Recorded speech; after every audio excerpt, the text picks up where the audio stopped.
Economides from MoneySmartFamily.com, and today I'm going to show you how to make a big pot of either chicken or turkey barley soup. And the first thing to start with is the broth. There's 3 ways you can do the broth.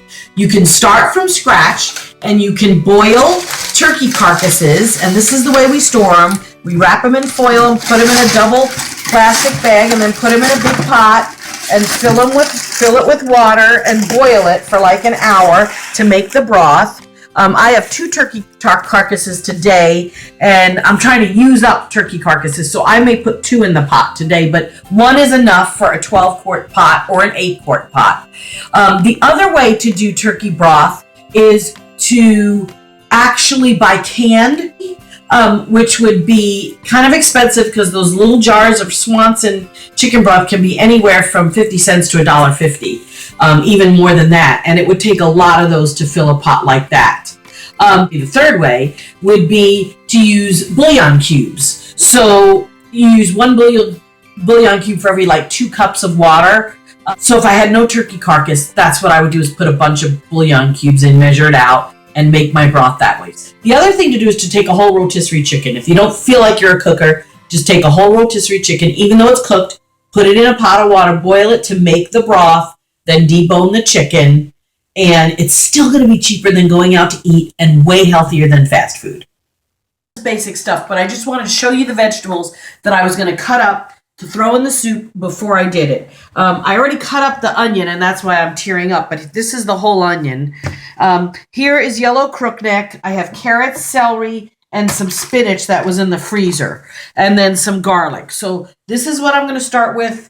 If it doesn't look like enough vegetables in the soup, then I'll just look through the refrigerator or the freezer and just add some from there. I'm going to show it to you all when it's all chopped up. Okay, so while the carcass has been boiling, I have been cutting up all the vegetables. So you'll see an array of vegetables here in this bowl: carrots, onions, corn, yellow crookneck squash, celery, spinach, and some garlic.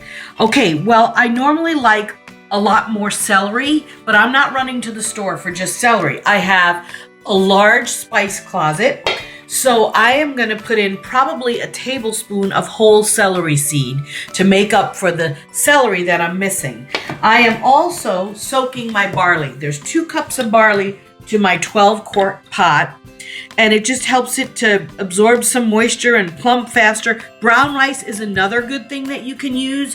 Do not try white rice or pasta. They turn to mush over the long haul of boiling and cooking the soup. So the broth has been boiling from 30 minutes to an hour, and I'm now scooping the carcass out of the pot. I will look for the good pieces of meat to put back in, and the rest will go bye-bye. Here we are at the end of the day, getting ready to actually put the turkey barley soup away. It took about 3 to 4 cups of turkey. And make sure you test the broth before you serve it. It could need a little bit of salt and pepper. It could need some boosting to the broth with bouillon cubes. Just figure that out before you serve it. And it should be, we had a delicious dinner tonight.